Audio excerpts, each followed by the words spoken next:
आप देख रहे हैं पब्लिक टाइम्स। नमस्कार, मैं सुमंत कुमार।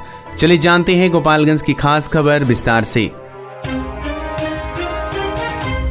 गोपालगंज शहर में जय श्री राम जय घोष, ढोल नगाड़े और हाथी घोड़ा के साथ भव्य महावीरी आखड़ा जुलूस निकाली गई।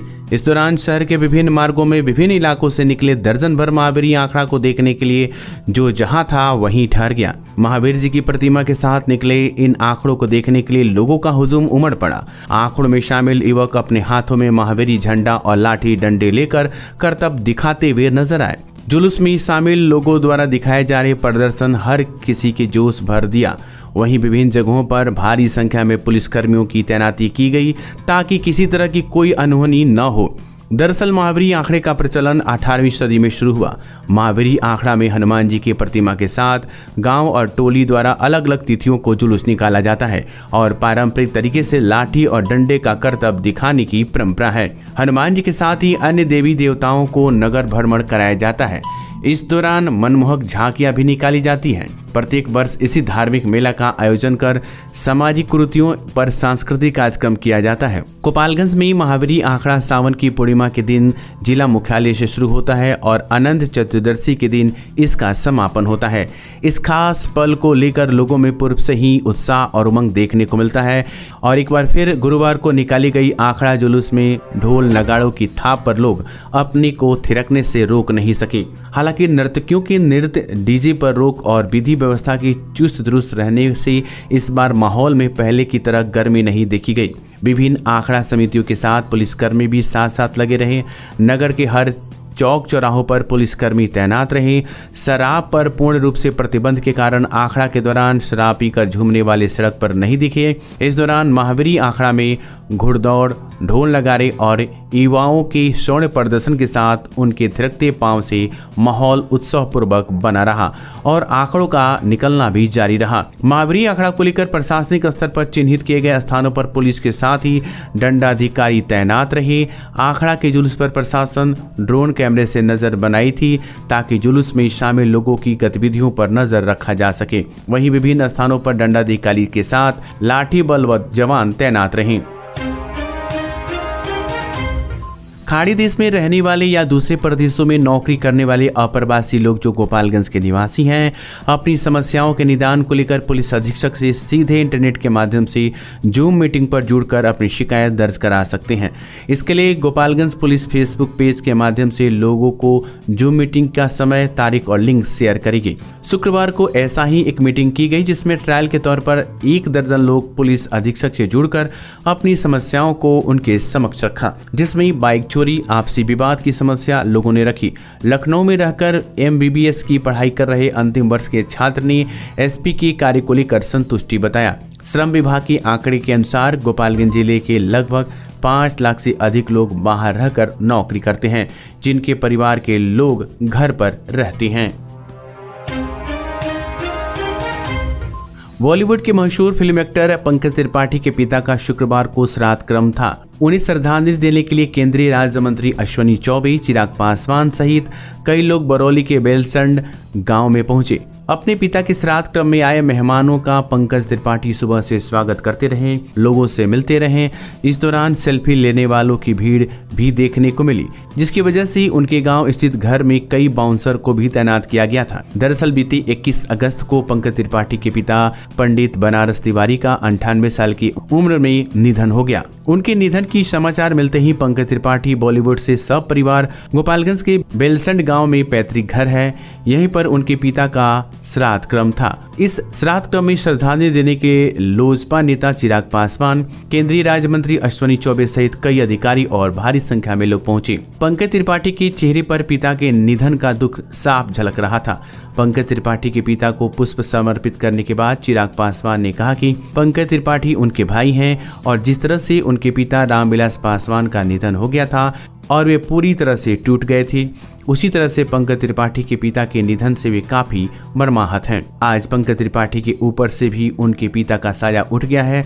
जब तक पिता जिंदा रहते हैं तब तक आदमी कितना भी बड़ा हो जाए उसके अंदर लड़कपन रहता है, लेकिन पिता के नहीं रहने से सारी जिम्मेदारी पुत्र के ऊपर आ जाती है। चिराग पासवान ने काफी देर तक बरौली के बेलसंड गांव में बिताया। इस दौरान केंद्रीय राज्य मंत्री अश्विनी चौबे भी पहुंचे। यहां भी उन्होंने पंकज त्रिपाठी के पिता बनारस तिवारी को श्रद्धांजलि दी। काफी देर तक यहां मेहमानों से मिलते रहे। बता दें कि OMG 2 एक्टर पंकज त्रिपाठी अपने पिता के निधन के बाद से ही अपने पैतृक गांव में हैं और यहीं पर वे पिता के निधन के बाद से मेहमानों से लगातार मिल रहे हैं। हम सब व्यक्तिगत कारण से आए हैं। हमारे भाई और उनके पिताजी नहीं, ऐसा लगता है कि जैसे मेरे पिताजी का साया पुनः सर से गया है। इनके साथ, पंकज जी के साथ जो संबंध लंबे समय से रहा, बाबूजी से मुलाकात तो खैर नहीं, पर जब ये जानकारी मिली कि वो इस दुनिया में नहीं है, तो सिर्फ एक परिवार का सदस्य बनकर, क्योंकि इन भावनाओं को मैं समझ सकता हूँ, बेटा कितना भी बड़ा हो जाए, और जब पिता जाते हैं तो सही मायनों में जिम्मेदारी कंधों पर आती है। पिता जब तक होते हैं तब तक लड़कपन रहता है, और इस बात को मैंने भी अनुभव किया जब तक मेरे पिता थे, और उनके जाने के बाद कैसे पूरे घर परिवार की तमाम जिम्मेदारियां आपके ऊपर आती हैं। ऐसे में सिर्फ परिवार के साथ इस समय में खड़े होने आया, माँ से मुलाकात करने आया, उनका आशीर्वाद लिया, उनको विश्वास दिया कि उनके बेटे यहाँ पे मौजूद हैं। तो सिर्फ इस कार्यक्रम में एक परिवार के सदस्य के तौर पर यहाँ पर में और बम्बई के मशहूर कलाकार, जो देश दुनिया के बहुत बड़े कलाकार हैं, पंकज त्रिपाठी जी, आज उनके पिताजी को नमन करने आया था, श्रद्धा सुमन अर्पित करने आया था। क्योंकि मैं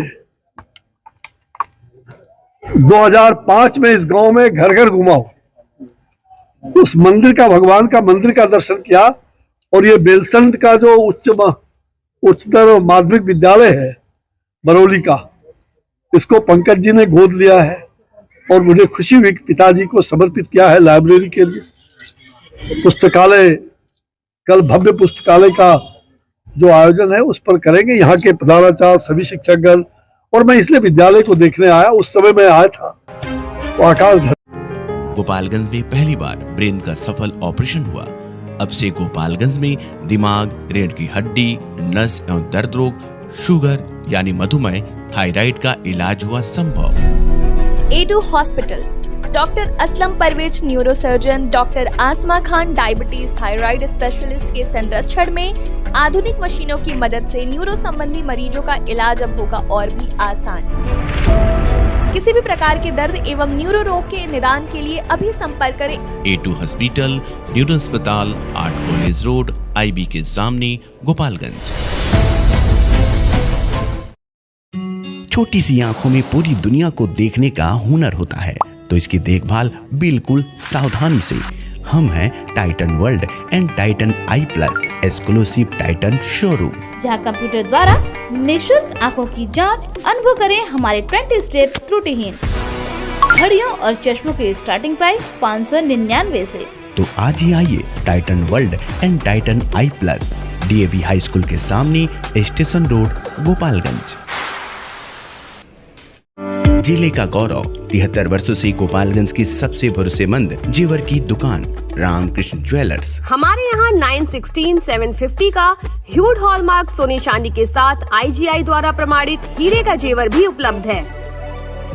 BIS 916 हॉलमार्क शुद्ध सोना, संपूर्ण पारदर्शिता, GIA प्रमाणित हीरा, गोल्ड एक्सचेंज पर शून्य कटौती, आजीवन मेंटेनेंस का वादा, गोल्ड ज्वेलरी पर 25% और डायमंड ज्वेलरी पर 20% तक की छूट। हमारे यहाँ लगे कैरेटोमीटर से सोने चांदी के गहनों की शुद्धता की जांच ग्राहक स्वयं करें, वो भी निःशुल्क। Ramkrishna jewellers, main road, Gopalganj. विगत 28 वर्षों से आपकी आस्था एवं विश्वास का प्रतीक JDS public school and Pratap coaching centre, जहां CBSE पैटर्न पर आधारित coeducation curriculum NCERT class nursery से 10th तक इंग्लिश मीडियम स्कूल। साथ ही हमारे यहाँ 25% seat reserve for BPL family, science lab facilities, computer lab facility, smart classes and project work for each student, hostel for boys and girls, Admission open for 2023-24 session. JDS public school and Pratap coaching centre, Ramnath पथ, Saraswati Nagar, ward number 12, Gopalganj. काम कर रहा है। गोपालगंज में महावीरी आंकड़ा जुलूस को लेकर निरीक्षण के दौरान यादवपुर चौक पर डीजे को जब्त किया गया। जिले में महावीरी आंकड़ा जुलूस को लेकर पूर्व से ही गाइडलाइन जारी की गई है, जिसमें घातक अस्त्र शस्त्र एवं डीजे आदि के प्रदर्शन की सख्त मनाही है। इसी को लेकर अनुमंडल पदाधिकारी गोपालगंज डॉक्टर प्रदीप कुमार एवं अनुमंडल पुलिस पदाधिकारी गोपालगंज प्रांजल द्वारा संयुक्त कार्रवाई करते हुए यादवपुर चौक के पास बजाए जा रहे डीजे को जब्त कर लिया गया एवं जब्त डीजे को नगर थाना गोपालगंज को सुपुर्द कर दिया गया। कुचायकोट थाना परिसर में सती माई पूजन उत्सव कार्यक्रम के उपरांत शाम को सांस्कृतिक कार्यक्रम आयोजित किया गया, जिसका उद्घाटन थाना अध्यक्ष साक्षी राय ने किया। तो वहीं इस कार्यक्रम में भजन और जागरण के साथ देशभक्ति गीतों से भी डिम्पल भूमि ने दर्शकों का जहां भरपूर मनोरंजन किया, तो वहीं लोगों को देशभक्ति की भावना से भी ओतप्रेत कर दिया। इसके बाद पुनः जागरण कार्यक्रम के बीच देवरिया से आए जेपी ग्रुप द्वारा प्रस्तुत मां दुर्गा की झांकी ने लोगों का मन मोह लिया। करीब 30 मिनट की इस प्रस्तुति को लोगों ने खूब सराहा। वहीं रात भर लोग झूमते रहे। पंचदेवरी प्रखंड के कैथवलिया ब्रह्मस्थान मंदिर परिसर में रक्षाबंधन श्रावणी मेला के अवसर पर रंगारंग सांस्कृतिक कार्यक्रम का आयोजन किया गया। कार्यक्रम का उद्घाटन कमेटी के सदस्य नेता यादव ने दीप प्रज्वलित कर किया। दिन भर मेले में लोगों की भीड़ लगी रही। वहीं रात में सांस्कृतिक कार्यक्रम देखने के लिए भारी संख्या में लोग पहुंचे थे। सांस्कृतिक कार्यक्रम में लोक गायक व अभिनेता नागेंद्र उजाला और धनंजय शर्मा ने लोगों का खूब मनोरंजन किया। नागेंद्र उजाला ने तेरे दर पर हो मेरे बाबा तेरे दीवाने आए हैं और सजा दो घर को गुलशन सा मेरी सरकार आए हैं गाकर लोगों को खूब झुमाया। वहीं धनंजय शर्मा ने पुरनका चिलम गंगा जी में कर विसर्जन और मेरे जोगिया गाकर लोगों को खूब नचाया। इसके अलावा अन्य कलाकारों ने एक से बढ़कर एक प्रस्तुति दी, जिससे रात भर भक्ति की रफ्तार बहती रही। बता दें कि कैथवलिया धाम में 150 वर्षों से मेले का आयोजन होता है। यहाँ रक्षाबंधन के दिन बक्सर से लोग गंगा जल लेकर आते हैं और ब्रह्म स्थान पर चढ़ाते हैं। यहाँ दूध जल चढ़ाने का विधान है। ऐसा मान्यता है कि जो लोग श्रद्धा भाव से चढ़ाते हैं और मन से पूजा करते हैं, बाबा उनकी मनोकामना पूर्ण करते हैं। गाँव के वयोवृद्ध बताते हैं कि ब्रह्म स्थान के पास ग्रामीणों के सहयोग से कई भवन बनाए गए हैं। बाबा के पास जो लोग भी श्रद्धा भाव से आते हैं, उनकी मनोकामना पूर्ण होती है। यहाँ पर बक्सर से गंगा जल और दूध साथ में मिलाकर चढ़ाया जाता है।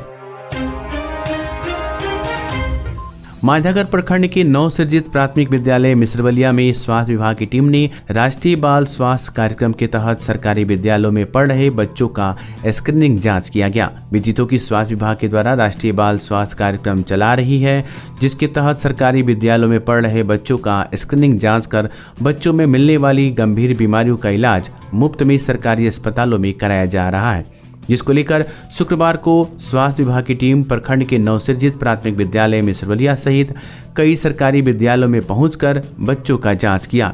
इस दौरान स्वास्थ्य विभाग की टीम ने मुख्य रूप से बच्चों में बहरा, आंख से कम दिखाई देना, दिव्यांगता, दांत व हृदय से संबंधित गंभीर बीमारियों की जांच किया गया। इस दौरान उपस्थित चिकित्सकों ने कहा कि बच्चों में गंभीर बीमारी का लक्षण मिलने पर स्वास्थ्य विभाग द्वारा बच्चों का इलाज तथा उसका ऑपरेशन मुफ्त में किया जाएगा। मौके पर चिकित्सक डॉक्टर जौहर निजामी, डॉक्टर अजय कुमार सहित अन्य थे।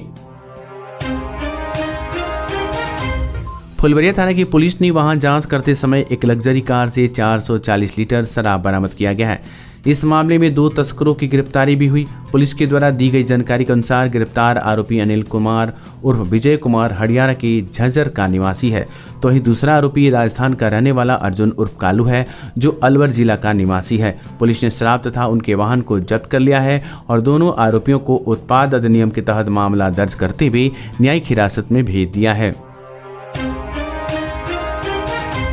2 अलग अलग थानों की पुलिस ने अपने अपने क्षेत्र से भारी मात्रा में शराब बरामद किया है। इसमें 3 मोटरसाइकिल भी पकड़ी गई है। पुलिस के द्वारा दी गई जानकारी के अनुसार मीरगंज थाना क्षेत्र से बढ़िया जाने वाली सड़क पर स्टेट बोरिंग के पास लवारिस हालत में 377 लीटर देसी शराब बरामद की गई, जिसको जब्त कर तस्कर की पहचान की जा रही है। तो वहीं श्रीपुर ओपी थाना की पुलिस ने बंसी बतराहा नहर के पास 3 मोटरसाइकिल और 20 पेटी बंटी बबली शराब बरामद की है। यहाँ भी किसी तस्कर की गिरफ्तारी की सूचना नहीं है। पुलिस ने मोटरसाइकिल जब्त करते हुए तस्कर की पहचान शुरू कर दी है और शराब को भी जब्त किया गया है। मांझागढ़ स्थानीय थाना क्षेत्र के सिकपरसा मठिया गांव में हत्या व आर्म्स एक्ट मामले में फरार आरोपित को पकड़ने गई पुलिस पर आरोपित सहित अन्य लोगों ने लाठी डंडे से जानलेवा हमला कर दिया, जिसमें 3 पुलिसकर्मी घायल हो गए। इस मामले में मांझागढ़ थाना के एएसआई श्याम नारायण प्रसाद ने 6 नामजद तथा 10-15 अज्ञात लोगों के खिलाफ प्राथमिकी दर्ज कराई है। बताया जाता है कि मांझागढ़ थाना क्षेत्र के सिकपरसा गांव की हत्या व आर्म्स एक्ट मामले में फरार आरोपित अर्जुन कुमार महतो की घर पर होने की सूचना पुलिस को मिली थी। सूचना मिलने के बाद मांझागढ़ थाना के एसआई श्याम नारायण प्रसाद, सोमदेव कुमार झा एवं मुकेश कुमार पुलिस बल के साथ गुरुवार की रात आरोपित के घर पहुंचकर आरोपित को हिरासत में ले लिया, जिसके बाद आरोपित के स्वजन व आसपास के कुछ लोगों ने हाथों में ले लिए लाठी डंडे व लोहे की रॉड से पुलिस पर हमला कर दिया, जिसमें एसआई श्याम नारायण प्रसाद, सोमनाथ झा एवं मुकेश कुमार घायल हो गए। वहीं सभी लोग पुलिस को धक्का मुक्की करते हुए आरोपित को भगाने का प्रयास करने लगे।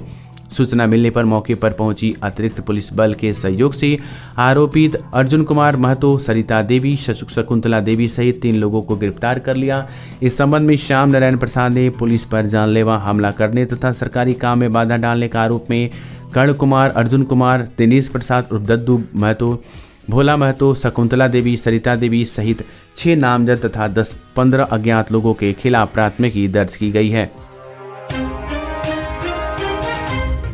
मांझागढ़ में सतत जीविका पार्जन योजना के अंतर्गत कुशाग्र जीविका महिला सिक्की उत्पाद समूह का गठन किया गया, जिसका काम सिक्की से विभिन्न उत्पाद को बनाना है।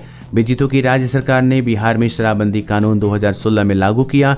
इस दौरान सरकार ने 2018 में महत्वाकांक्षी योजना सतत जीविका पार्जन योजना की शुरुआत की, ताकि शराब व्यवसाय से जुड़े परिवारों को रोजगार उपलब्ध कराया जा सके। इसी योजना के अंतर्गत शुक्रवार को बरौली प्रखंड के प्रकाश संकुल संघ में 24 SJY दीदियों को मिलाकर कुशाग्र जीविका महिला सिक्की उत्पाद समूह का गठन किया गया। इस मौके पर उपस्थित नोडल अधिकारी अभिजीत शंकर ने बताया कि सिक्की से बने डालियां, ईयररिंग, चूड़ी, हेयर बैंड आदि सामग्री का निर्माण किया जा रहा है, जिसका व्यापक रूप से बिहार व अन्य राज्यों में इससे बने उत्पाद का निर्यात किया जाएगा। वहीं जीविका के DPM प्रियंका गुप्ता ने बताया कि जिले में शराब व्यवसाय से जुड़े 3000 से अधिक परिवारों का चयन कर इन सभी परिवारों को रोजगार उपलब्ध कराया गया है, जिसमें श्रृंगार दुकान, पशुपालन, कृषि आदि शामिल हैं। मौके पर DRP राहुल कुमार, BRP गौतम चौरसिया सहित अन्य थे। तो ये थी गोपालगंज की खास खबर। आपका दिन शुभ हो। धन्यवाद।